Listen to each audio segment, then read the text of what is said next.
Progressive Planet is a profitable provider and developer of critical low-carbon and carbon sequestering solutions for the cement, industrial, agriculture, and livestock industries. CEO Stephen Harpur will be reviewing and discussing and answering questions on Progressive Planet's Q3 fiscal 2025 January financial results. The financial statements and MD&A have been filed and can be accessed through the SEDAR website. Please remember that certain statements made today may contain forward-looking statements that are subject to known and unknown risks, uncertainties, and other factors. For a complete description of the risks and uncertainties facing the company, please refer to the continuous disclosure filings, which are available on the SEDAR website. It's Monday, March the 17th. I'm Martin Gagel with Market Radius Research. Steve, thank you very much for joining us today, and congrats on another profitable quarter. And I'll pass it off on to you to make your statements and review the quarter. Thank you, Martin. And just a reminder, I've got a hard stop at 2:15 Pacific, so we'll be half hour, and I will dig right in here. First of all, I want to state to those that are listening that whether we have a fabulous quarter or a dreadful quarter or a mediocre quarter, I will always get on with Martin after the quarter and discuss the results. And this quarter, it wasn't our best. It certainly wasn't our worst. We made money. We added cash to the bank account from operations as well as from some major grants. Have over 4.8 million in the bank, but it wasn't a barn burner where we had a massive operational income in the quarter like we've seen in some of our recent quarters. And I wanted to talk a little bit about why. So first of all, when it comes to revenue, we were down 1%. So, and that is, I'm referencing Q3 from the prior year, as opposed to, because that's most relevant to compare quarters for the same season. So versus the prior year Q3 ended in January of 2024, we were down 1% in sales. Now, I want to talk about some of the reasons why. We've talked before that we used to sell a white diatomaceous earth, and we called it White Lake Earth. That is our brand name. We own that intellectual property. And in the prior Q3, we sold $220,000 of that. And in this quarter, we had no sales. And that is because the deposit it got a new owner. It was purchased by one of the biggest cement companies in North America, Ashgrove, a division of CRH, and they shut down the quarry to redevelop it for operations in 2026. So what are we doing about it? Well, we are now searching for a product to replace White Lake Earth. We're looking for a product produced in the USA and that we can sell in the US and in Canada. Now, we have a diatomaceous earth deposit, a massive one, in Red Lake, and we sell Red Lake Earth. But Red Lake Earth is a brownish orange hue, and there are separate markets for traditional DE that's white in color. It's used in paint pigments and used in many other applications, and some people have a preference for a white DE. So what are we doing about it? Well, I'm traveling to the US next week to advance efforts to secure a source of white DE and then to resell under our brand name, White Lake Earth. So we lost it. We're looking to replace it. And I'm heading to the US on Sunday for meetings with respect to that. Another issue with revenue, and this sort of talks about trends of clients that decline over time.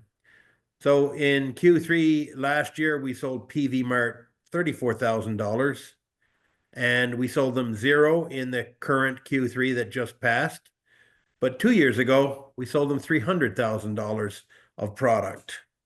And so we saw that customer decline, 300,000, 34,000, zero. And it's public news that PV has filed for bankruptcy. And we also took a write down of a receivable from them, and we wrote it to zero from 50,000 in the quarter.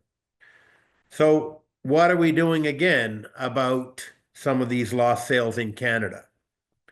Well, I'm happy to say that we have been working on developing a lightweight cat litter for many months, and we've never sold a lightweight cat litter before, but we have been successful in developing a lightweight cat litter that is made from our Red Lake Earth DE. And in the last week, we sent home, on our first production run, we sent home all of our staff that have cats. We sent them home samples to test, including my own house.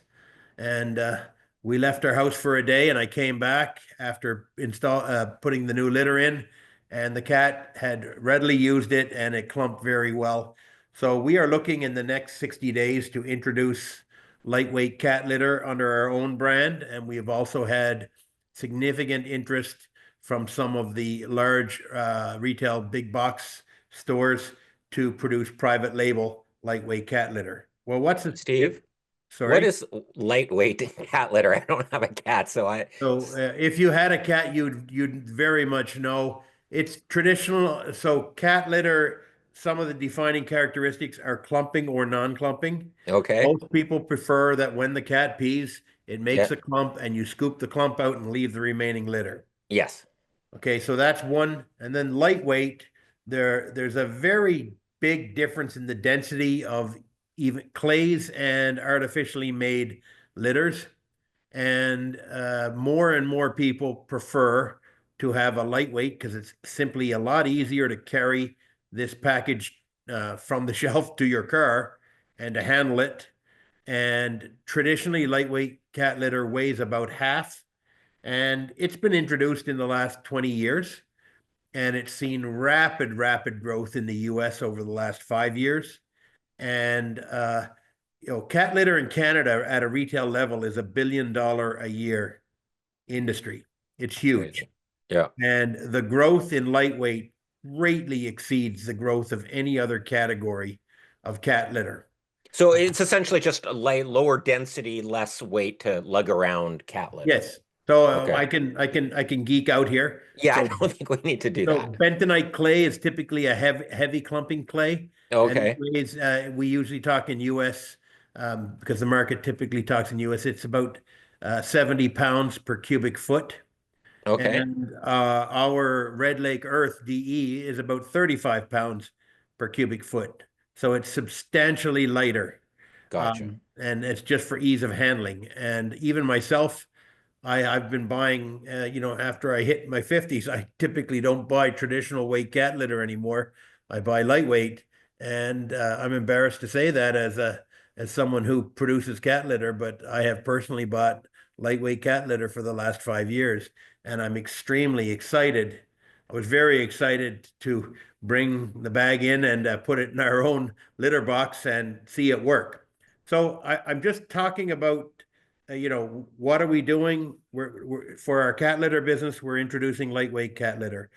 For our White Lake Earth, which was, up to 10% of our sales in good years in the past, we're looking to revamp that business using our own brand, but finding a source of white diatomaceous earth.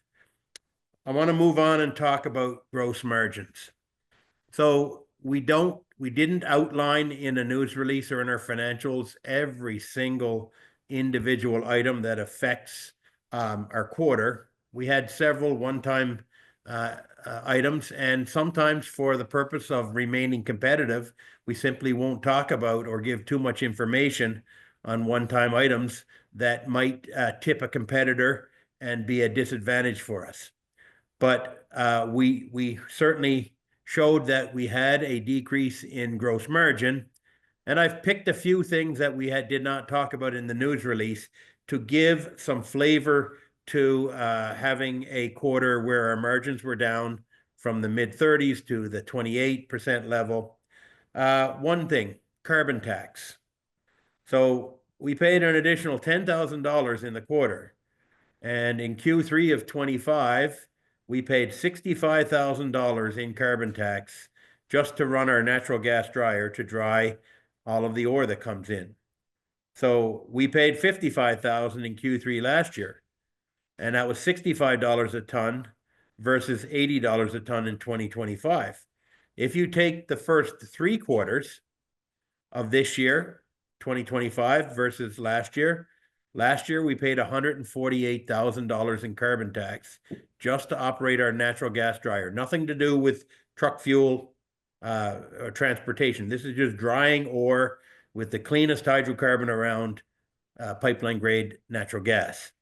So in Q3 of last year, we paid $148,000. This year, in the first 3 quarters, $148,000. In the prior year, first 3 quarters of this year, $185,000. 185 versus 148. Now, there may be some relief, and I'll talk a little bit about that. In BC, there's no carbon tax rebate for businesses. All the other provinces provide rebates, but the BC government does not. They keep it all and they don't return any to industry. If the carbon tax is removed for small and medium businesses in BC, and I note here, and if we qualify, this will go straight to our gross margin going forward. We know that Prime Minister Carney has changed the rate to 0% on the carbon tax. There is some, we're not sure how that's going to impact us as a business. Premier Eby indicated that his government started drafting legislation to remove the BC carbon tax last Friday. In what capacity, we do not know yet. We have not seen the legislation. I think we all understand that the consumer will no longer pay it, but how we are defined as a business. Are we a large emitter with 4,000 tons a year of CO2 coming from a natural gas dryer drying 50,000 tons of wet ore? We don't know if we would qualify. I mean, we're just a fraction of what the cement industry emits, but we don't know where we sit and how we will be classified. The best case scenario is that we will no longer pay carbon tax. And it keeps going up every year. This year it's $80 a ton, and next year it's 95. Last year was 65. So that's an area where we are eagerly awaiting. And best case scenario, as stated, is that we will no longer pay carbon tax. And that margin will go straight to our bottom line. We've also seen an increase in freight costs. So totally separately from the fact that we pay carbon tax on natural gas used in our dryer, all of the trucks that transport our finished goods and our raw ore, they also pay carbon tax on their fuel. And we have seen freight costs. I did mention the increase in freight costs in the news release, up 8.8% year over year. We saw freight costs increasing starting in the fall due to rising costs of gas, truck maintenance, but also wait times at the border. We've seen a significant uptake in the wait times at the border, even in Q3, and we are seeing more loads being stopped for inspection. We have anecdotal evidence from other businesses. There is absolutely an increase in scrutiny, and as a result in time, and time is money when you have a driver sitting at a border crossing. So freight costs, we think, are going to continue to increase. We had a one-time inventory write-off, and I'll just explain how it's a one-time. So we sell to a very large chain with over 2,400 stores in it, and we used to sell them 4 different SKUs, which is a SKU, your stock keeping unit, is a term for a product identifier. And we sold them a product called Red Lake Earth in 3 different bag sizes and Stall Dry in 1 bag size. Well, they discovered that the 4-pound, 20-pound, and 40-pound, these are the 3 size of bags of Red Lake Earth. Well, the 20-pound was not selling well for this large chain. People either wanted a very small pouch, a 4-pound, or they wanted a full 40-pound bag. So this large chain discontinued selling the 20 pound bag. Now we saw a corresponding increase in the 40-pound bag when they discontinued the 20, but we had $35,000 worth of printed bags, 20-pound Red Lake Earth. And this was the only chain that sold any sort of volume. So we wrote down the value of that inventory in Q3.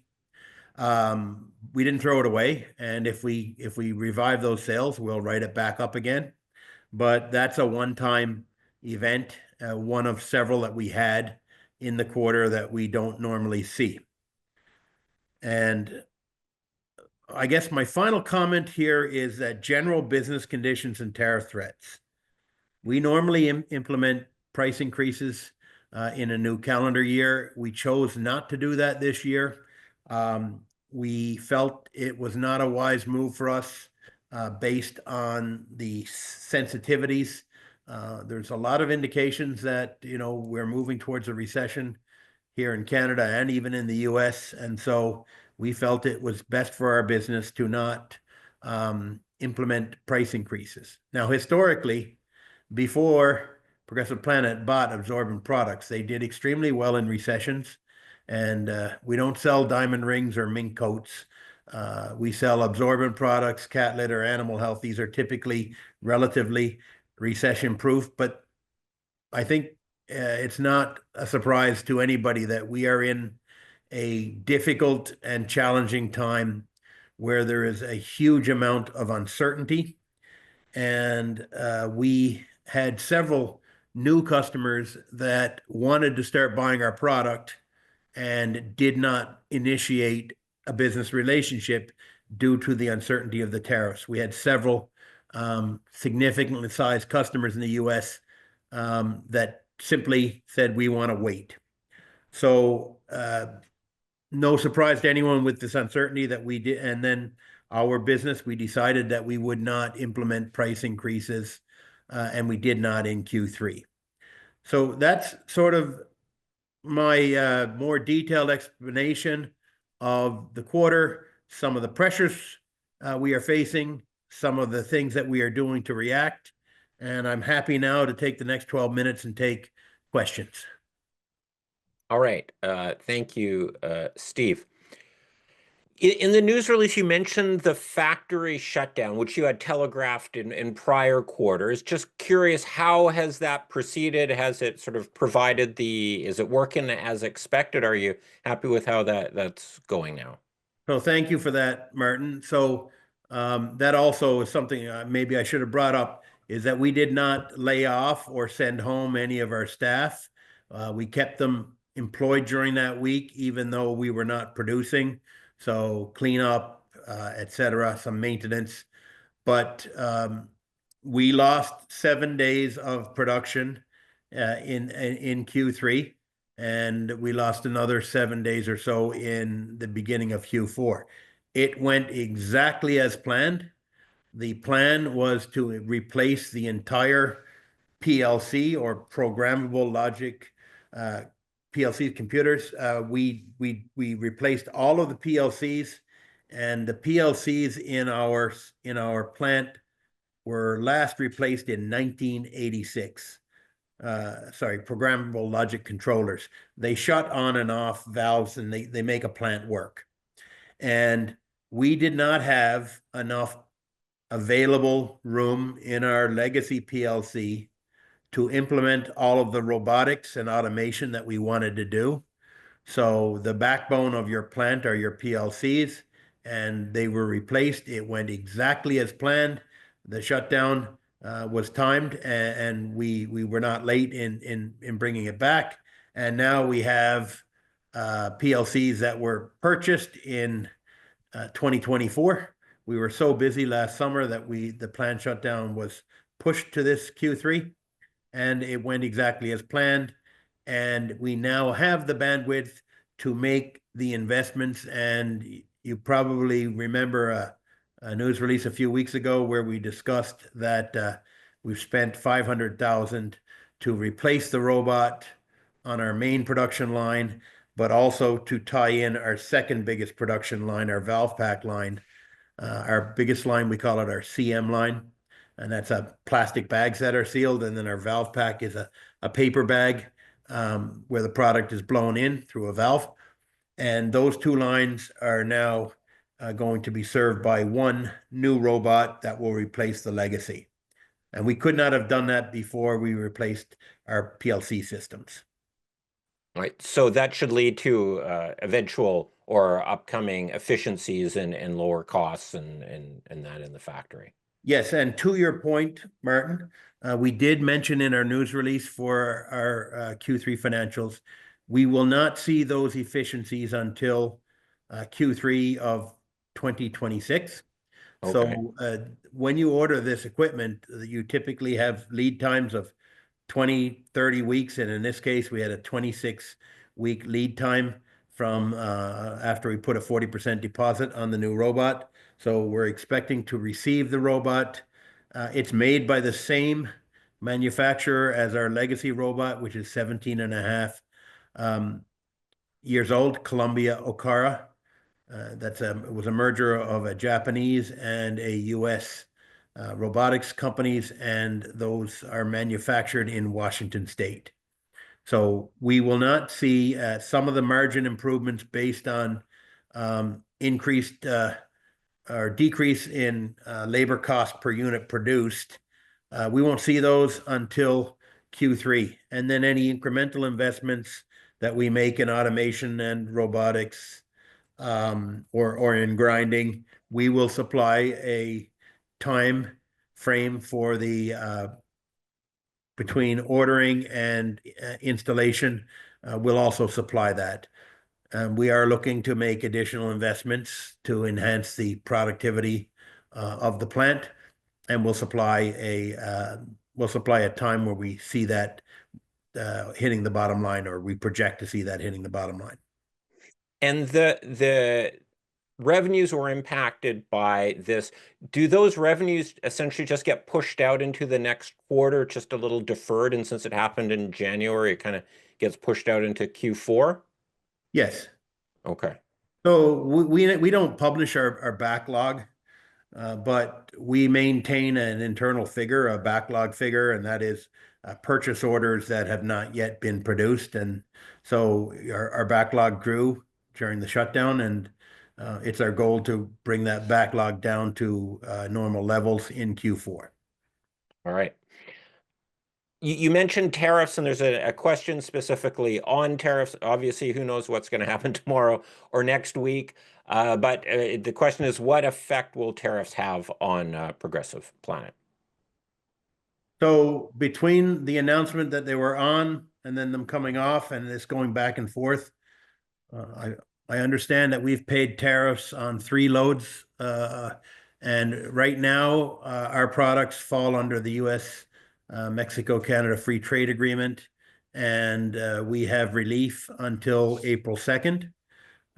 But we paid, I think it was less than $3,000 in total that we that on tariffs, and typically these are paid by the receiver, the party receiving the load. In our case, we decided to shoulder that cost during this period of uncertainty.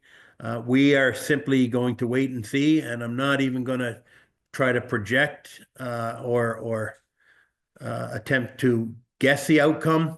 But right now, we are not paying tariffs on loads that are going across the U.S. border until April 2nd, or until we are notified that it changed again.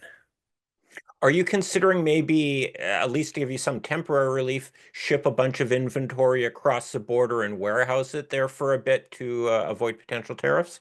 No, the problem with that is that the costs of temporary housing and handling things twice. We were very pleased when we saw the CEO of one of our top customers in the U.S.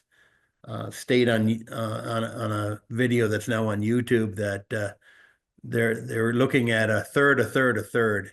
So if we do see tariffs come through, it was actually the CEO of Tractor Supply did a video in January where he talked. It was about a 4-minute video about the company absorbing 1/3, the supplier absorbing 1/3, and 1/3 of the 25% as a price increase. Now, that was not directed to us. That was a general statement, but if we see a further decline in the Canadian dollar with a more permanent set of tariffs or longer term, and we see a situation and we are looking to propose these types of sharing with our US customers, then we will be able to continue to make money.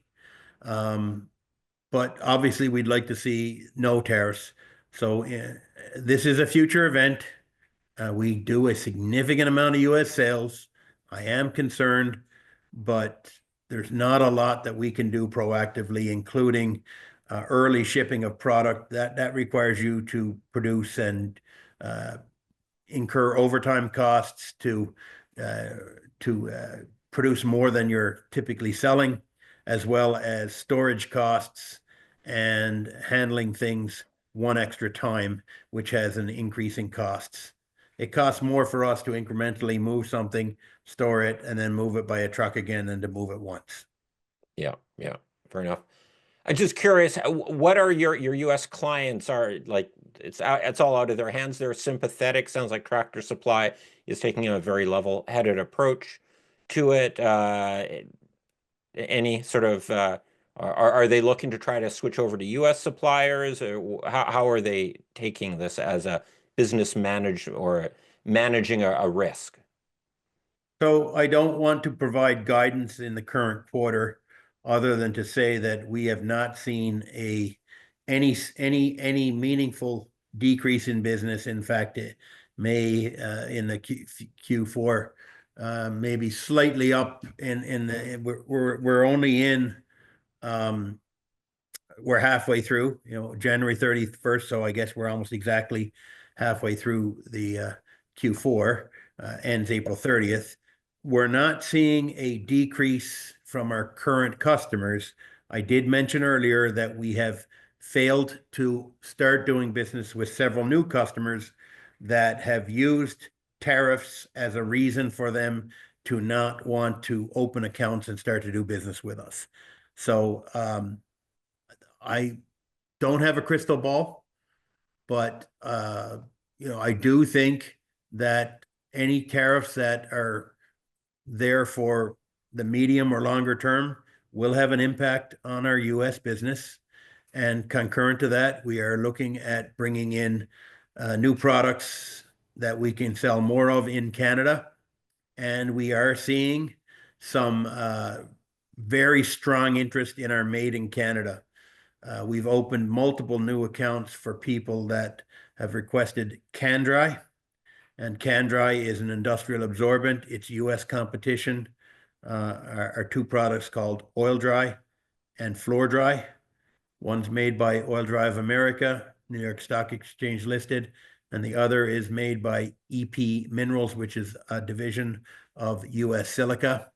And we have seen some increased market share, and we assume that that increased market share in Canada is a result of these US companies, people choosing to buy a Canadian product, an industrial absorbent versus a US. So absorbent products has been around since 1989. This is not the first time that there have been challenges. And so we will continue to adjust. But as it relates to the tariffs, we still don't know where we stand, and we have to wait and see. Yeah, it changes week by week. Okay. It is quarter after the hour now. I believe you have a hard stop here, Steve. I do. Anyone's welcome to email me, steve@progressiveplanet.com, if you've got questions that you want answered, and I'll happily get to them this week or call you if I know you. But I do have a hard stop here, and thank you, everybody. Thanks a lot, Steve. Talk to you again soon, and all the best. Take care.